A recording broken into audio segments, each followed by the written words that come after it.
In this video, we're going to discuss the Atwood machine and how it works with rotational motion. So let's look at this problem together. It says we have an Atwood machine with radius r and a moment of inertia of I. So an Atwood machine, if we remember correctly, is a pulley with two hanging masses, M1 and M2.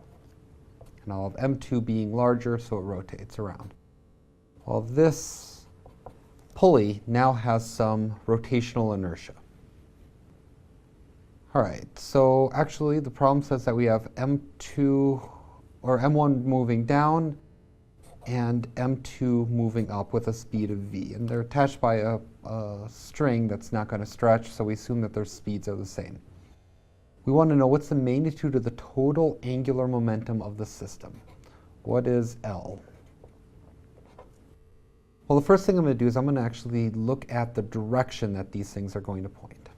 And I see that this mass right here, this mass 2, is moving in the upward direction. And if I were to look and see the radius that it's attached at, or the radius is actually over here, but I know I'm going to need the perpendicular component, because I remember that one of my equations for angular momentum is r cross p. Well, I know that that's the perpendicular component of these. So I know I have p going up, and I have my r going out. So when I look at this, I'm going up, or I have, let's see, radius over, p going up. So I have radius over, p goes up.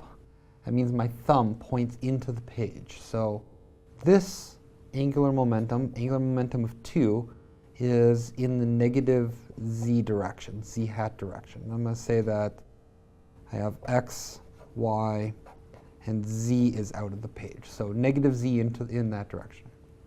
Same thing with mass 1. I'm going over, my radius is over.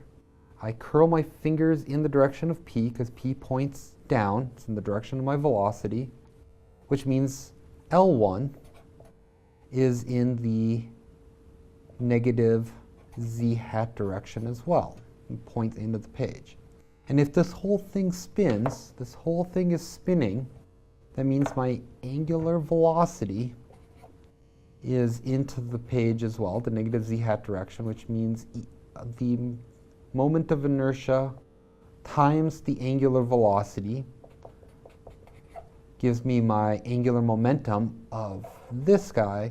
This is also into the page. So the good thing is that all three of these values we add up together.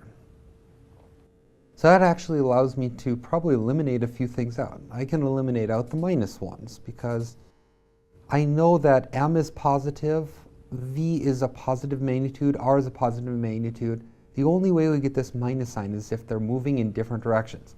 But the momentum, the angular momentum, because this one's moving up and this one's moving down, both of these two angular momentums are both directed into the page.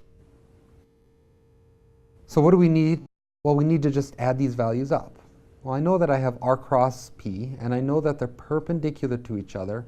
So this is rp, or rmv, r1, m1, v1, plus r2, m2, v2. It's going to give me my total angular momentum, plus the moment of inertia times omega. And that will deal with the moment of inertia of the wheel. So this is mass 1, this is mass 2, and this is the pulley itself. So I get m1 plus m2 vr, that's nice, it's in both cases, plus I v over r squared. Well, the last equation that I bring in is that v is equal to r omega, or v over r is equal to omega. So when I substitute this in here, I find that answer choice B is my correct answer. I have the moment of inertia, or the angular momentum of mass 1, angular momentum of mass 2, because they're both They both have momentum at a distance away. They have a cross product. And I have the moment of inertia times the angular velocity to give me my angular momentum of the pulley itself. All three of them add together, so I should have plus signs all the way through. And I can actually do one better on here. They give me the moment, they give me that its a magnitude is this value, but I also know that it's directed into the page. That's the direction of that vector.